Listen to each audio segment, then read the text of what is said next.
आपको क्या लग रहा है ये सब देखने से?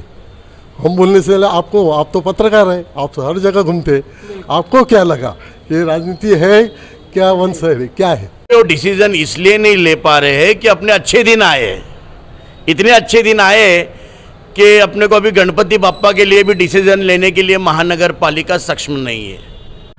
देखो, अगर नहीं निकले तो क्षितिज दादा ने बोला है कि हम सब मिलके एकजुट होएंगे और महानगर पालिका के सामने सब मूर्तियाँ खड़ा करेंगे। क्या लगता है कि विसर्जन में इस बार कुछ तकलीफ हो रही है क्या? देखिए, महानगर पालिका ने कहा है कि 6 फुट के ऊपर के गणेश जी की मूर्ति तालाब में विसर्जित नहीं होगी। अब छोटे छोटे बच्चे हैं, अगर इन मूवमेंट पे अभी तक कोई डिसीजन महानगर पालिका ने नहीं लिया है, कुकरीम तालाब में 3 या 4 फुट का तो होता ही है।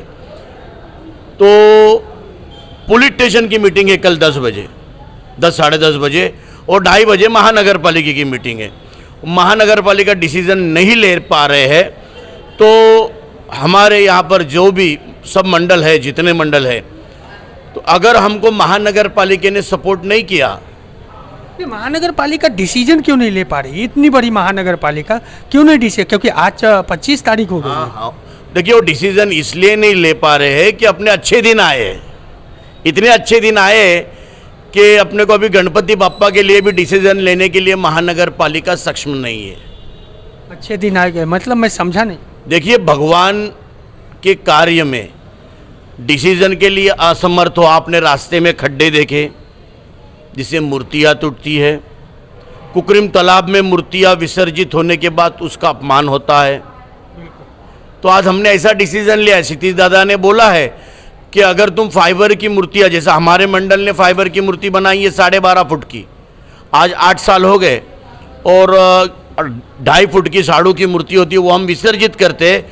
तो जो भी मंडल इस वसई विरार में से फाइबर की मूर्ति बना के, जिस तरह पूना में उधर छोटी मूर्ति पूजा करके उसको विसर्जित किया जाए, तो क्षितिज दादा ने कहा है अगर आप 4 लाख की मूर्ति बनाओगे तो आधा पैसा मैं दूंगा। ये तो भविष्य की योजना की बात है कि वो अगले वर्ष से ऐसा होगा। इस बार जो बड़ी मूर्ति का विसर्जन होगा उसमें क्या तकलीफें आएगी और फिर कैसे उसका निराकरण होगा? देखिए, ये तो निराकरण करने के लिए एक तो कल महानगर पालिका ने 2:30 की मीटिंग रखी है। बिल्कुल। और उन्होंने कृत्रिम तालाब नहीं, ये जो तालाब है वो उसमें नहीं दिया परमिशन, तो क्या करेंगे आप लोग? कुकरीम तालाब तो है, लेकिन जो बड़ी विशाल मूर्तियां होती है कि जैसे गए साल में एक्सीडेंट हो गया, तो सबसे बहुत बड़ा मुद्दा ये है कि सिर्फ तुम गणेश विसर्जन के एक्सीडेंट को मत देखो, तो उसके अंदर जो भक्त जाते हैं विसर्जन सोहला में, उस जुलूस में, तो उनके भी जिस तरह गोविंदा का बीमा होता है, तो उन नागरिकों का भी बीमा होना चाहिए। अगर किसी भी तरह की भगदड़ या कोई भी इंसिडेंस होता है तो बीमा हर किसी का होना चाहिए। महाराष्ट्र में गणेश उत्सव बहुत धूम से मनाया जाता है, इसका बीमा होना ज़रूरी है। और हर तरह की मदद करने के लिए अभी पालघर गणेश उत्सव एसोसिएशन बनाई है सब ने मिलकर, तो हम सब साथ में हैं और भक्तिभाव से हर धर्म को लेके हम गणेश उत्सव मनाएंगे। क्या कहेंगे सर, कल 26 तारीख को महानगर पालिका के साथ मीटिंग है और वहाँ क्या व्यवस्था है? अगर नहीं निकली तो फिर क्या होगा? देखो, अगर नहीं निकले तो क्षितिज दादा ने बोला है कि हम सब मिलके एकजुट होएंगे और महानगर पालिका के सामने सब मूर्तियाँ खड़ा करेंगे। सारी मूर्तियाँ फिर महानगर पालिका को जो डिसीजन लेना वो ले लेंगे। एक्चुअली क्या है कि ये सब जो मीटिंग है 6 महीना पहला लेना मांगता है आयुक्त को, उस पहला लेके बोलना मांगता है कि बाबा इतना बड़ा मूर्ति नहीं चाहिए। बनाने वाले जो मूर्तिकार है उनको बुलाने का, उनको बोलने का बाबा अभी इतना बड़ा मूर्ति नहीं चाहिए, हम लोग तालाब में विसर्जन नहीं करने नहीं देंगे। तभी तो सब मंडल एक बाजू एक तरफ से आके वो कुछ डिसीजन ले। 2 दिन पहले अगर तुम बोले मतलब अभी सबका मंडप हो गया, गणपति तैयार हो गया, और अभी बोलते तो वो डिसीजन गलत है। इस मीटिंग में एक सवाल उठा, एक जो आपके ही मंडल के कोई अध्यक्ष थे, उन्होंने कहा कि हमारी डीजे जब बली तो पुलिस प्रशासन आकर के हमें फाइन मारा, और बाजू में कोई बड़े उहदे पद पे है, किसी राजनीतिक पार्टी का नाम नहीं लिया उन्होंने, और उनके खिलाफ कुछ कार्रवाई नहीं हुई, जबकि वहाँ स्टैंडिंग डीजे बढ़ रही थी। तो क्या जवाब क्या मिला उधर? नहीं, क्या है उनका जवाब यही है कि जो शासन का है वो शासन के निर्णय से चलना पड़ेगा। ठीक है, वो लोग ने किया है तो हो सकता है, मतलब कुछ राजनीतिक हो रही है क्या इस बार? ऐसा ही हो सकता है ना, अभी उन्होंने जो बताया उससे सबसे ऐसा ही हो सकता है। तो अपना भाई एक ही है कि अगर तुम्हारा डीजे नहीं चल रहा है तो डीजे स्टैंडिंग में मत चलाने दे दो, रनिंग में मत दे दो, क्योंकि अभी मंडल को तुम डीजे नहीं, बोले। वहाँ सवाल ये उठा था कि हमारे साथ भेदभाव हो रही है।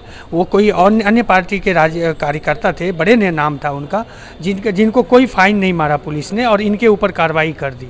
इस सवाल की मैं कि राजनीतिक हो रही है क्या? अभी आप ही देखो ना, आपको क्या लग रहा है ये सब देखने से? हम बोलने से आपको, आप तो पत्रकार हैं, आप तो हर जगह घूमते हैं, आपको क्या लगा ये राजनीति है क्या, वंश है क्या है? क्या कहेंगे इस बार? कुछ राजनीतिक अंदर खाने चल रही है, खिचड़ी पक रही है क्या? नहीं, देखो इसके अंदर राजनीति नहीं है। जो हिसाब से कम पैसे में ठाकुर साहब ने, बहुजन विकास आघाड़ी वालों ने महानगर पालिका ऑपरेट की है,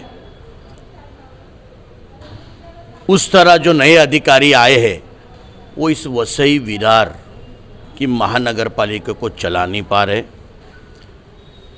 बस उनको किसी के दुख से लेना देना नहीं। इधर जैसा पर्सनल टच था वैसा जो अभी शासन ने जो आयुक्त भेजे उनका पर्सनल टच नहीं है, पर्सनल टच नहीं है।